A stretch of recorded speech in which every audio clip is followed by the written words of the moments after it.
टुनी चिड़िया और उसका प्यारा परिवार, प्रेम, साहस और एकता की प्रेरणादायक कहानी। घने और हरे भरे जंगल के बीचों बीच एक विशाल बरगद का पेड़ था। उसकी फैली हुई शाखाएं दूर दूर तक फैली थीं। सुबह होते ही उस पेड़ पर सैकड़ों पक्षियों की मधुर चहचहाहट गूंजने लगती थी। उसी बरगद के पेड़ की सबसे सुरक्षित और मजबूत शाखा पर रहती थी एक छोटी, सुंदर, दयालु और मेहनती चिड़िया, जिसका नाम था टुनी।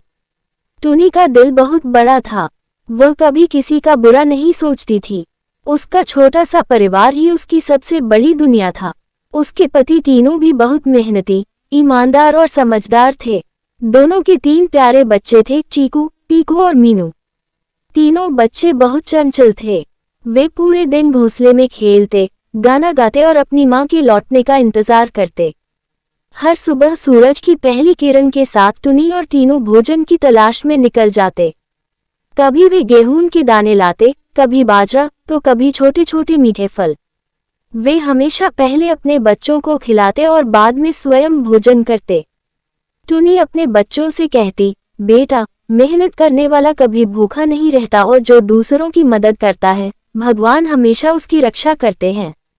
बरगद के पेड़ पर रहने वाले सभी पक्षी टुनी के परिवार का बहुत सम्मान करते थे। यदि किसी का घोंसला टूट जाता, तो सबसे पहले टुनी उसकी मदद के लिए पहुंचती। यदि किसी के बच्चे भूखे होते, तो वह अपने हिस्से का भोजन भी उन्हें दे देती। इसी कारण पूरे जंगल में उसका नाम प्यार और सम्मान से लिया जाता था। एक दिन सुबह सुबह अचानक तेज आंधी चलने लगी। आसमान पर काले बादल छा गए और कुछ ही देर में मूसलाधार बारिश शुरू हो गई। हवा इतनी तेज थी कि कई छोटे छोटे घोंसले टूटकर नीचे गिर गए। टुनी ने देखा कि पास वाले पेड़ पर रहने वाली एक छोटी गौरैया का घोंसला टूट चुका था। उसके नन्हे बच्चे बारिश में कांप रहे थे। टुनी बिना देर किए उनके पास पहुंची और बोली, बहन, चिंता मत करो। आज तुम और तुम्हारे बच्चे हमारे घोंसले में रहोगे। चीकू, पीकू और मीनू ने भी खुशी खुशी अपने नए मेहमानों के लिए जगह बना दी। टुनी ने सबको खाना खिलाया और पूरी रात सुरक्षित रखा। सुबह जब मौसम साफ हुआ, तो गौरैया की आंखों में खुशी के आंसू थे। उसने कहा, टुनी बहन, तुमने आज मेरा परिवार बचा लिया। टुनी मुस्कुराकर बोली, जंगल में हम सब एक परिवार हैं। आज मैंने तुम्हारी मदद की है, कल शायद मुझे तुम्हारी जरूरत पड़े। समय बीतता गया। टुनी अब अपने बच्चों को उड़ना सिखाने लगी।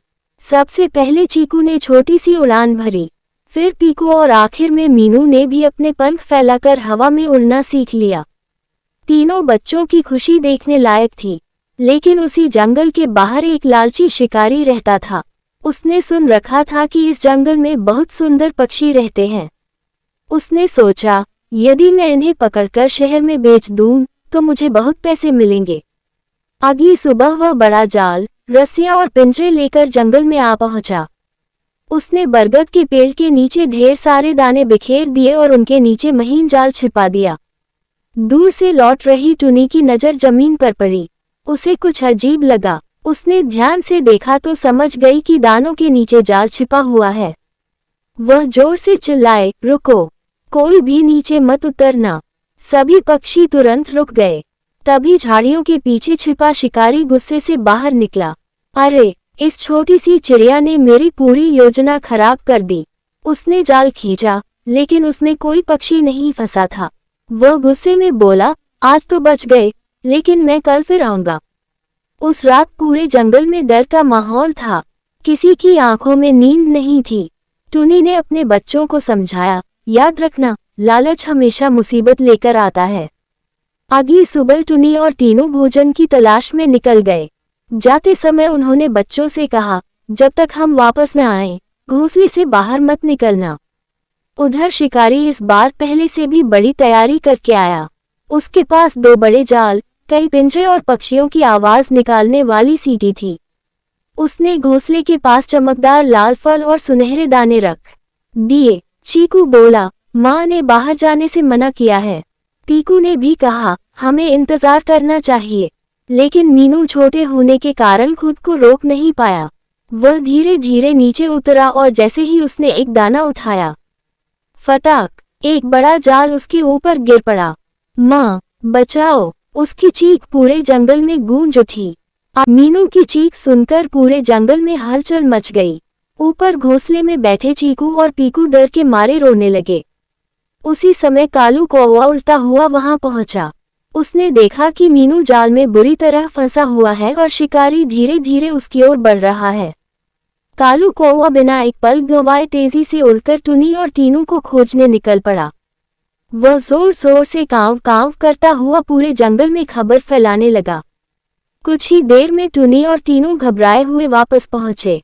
अपने बेटे को जाल में फंसा देखकर टुनी की आंखों में आंसू आ गए, लेकिन उसने हिम्मत नहीं हारी। उसने गहरी सांस ली और बोली, रोने का समय नहीं है। अगर हम सब मिलकर काम करेंगे तो मीनू को जरूर बचा लेंगे। इतने में मीकू तोता, मोनू गिलहरी, चुन्नी मैना, सोनू कबूतर, गौरैया और जंगल के कई पक्षी भी वहां पहुंच गए। मोनू गिलहरी बोली, मेरे दांत बहुत तेज हैं, मैं जाल की रस्सियां काट सकती हूँ। मीकू तोता बोला, मैं शिकारी का ध्यान दूसरी तरफ भटकाऊंगा। कालू कौवा बोला, मैं उसके सिर के ऊपर उड़कर उसे परेशान करूंगा। टुनी ने सबको योजना समझाई। जैसे ही शिकारी जाल उठाने आगे बढ़ा, कालू कौवा उसके सिर के ऊपर मंडराने लगा। मीकू तोते ने उसकी टोपी खींच ली। चुन्नी मैना उसके सामने फड़फड़ाने लगी। शिकारी गुस्से में उनके पीछे भागने लगा। इसी बीच मोनू गिलहरी तेजी से जाल के पास पहुंची और अपने नुकीले दांतों से रस्सियां काटने लगी। टुनी मीनू के पास बैठकर बोली, डरो मत बेटा, हम सब यही हैं।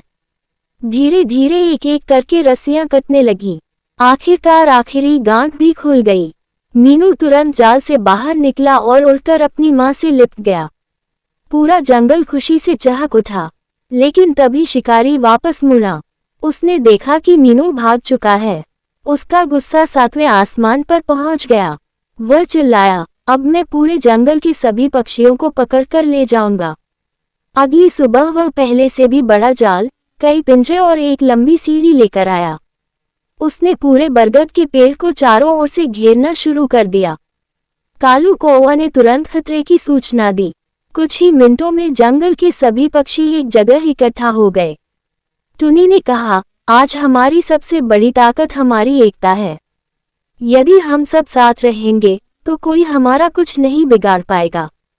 सभी पक्षियों ने एक साथ हामी भरी। शिकारी सीढ़ी लगाकर ऊपर चढ़ने लगा। तभी कालू कौवा, मीकू तोता और कई छोटे पक्षी उसके चारों ओर उड़ने लगे। वे कभी उसकी टोपी खींचते, कभी उसके सामने पंख फड़फड़ाते। उधर मोनू गिलहरी चुपके से सीढ़ी की रस्सी कुतरने लगी। टुनी ने सभी पक्षियों से कहा, सब मिलकर अपने पंख जोर जोर से चलाओ। सैकड़ों पक्षियों ने एक साथ उड़ान भरी। उनके पंखों से इतनी तेज हवा चली कि सूखे पत्ते, धूल और छोटी छोटी टहनियां उड़कर शिकारी की आंखों में चली गईं। वह कुछ भी नहीं देख पाया।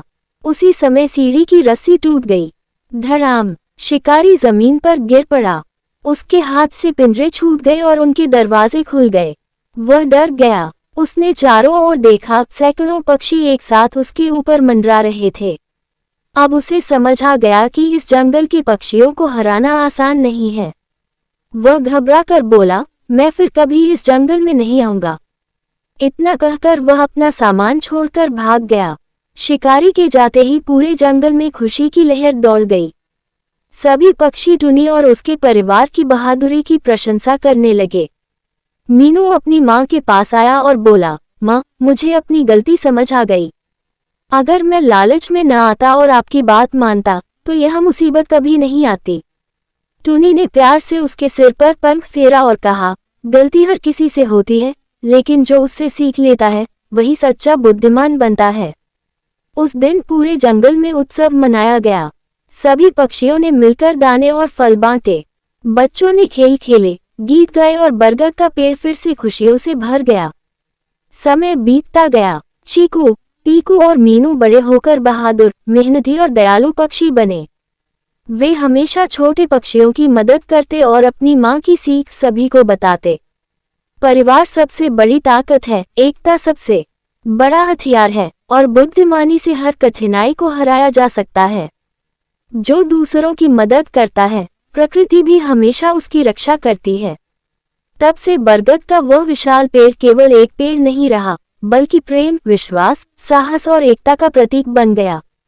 जंगल में आने वाला हर नया पक्षी टुनी चिड़िया और उसके प्यारे परिवार की कहानी सुनता और यह सीख लेकर जाता कि सच्ची खुशी धन में नहीं, बल्कि परिवार के प्यार, अच्छे मित्रों और मिलजुल कर रहने में होती है। समाप्त। झड़ता वृक्ष।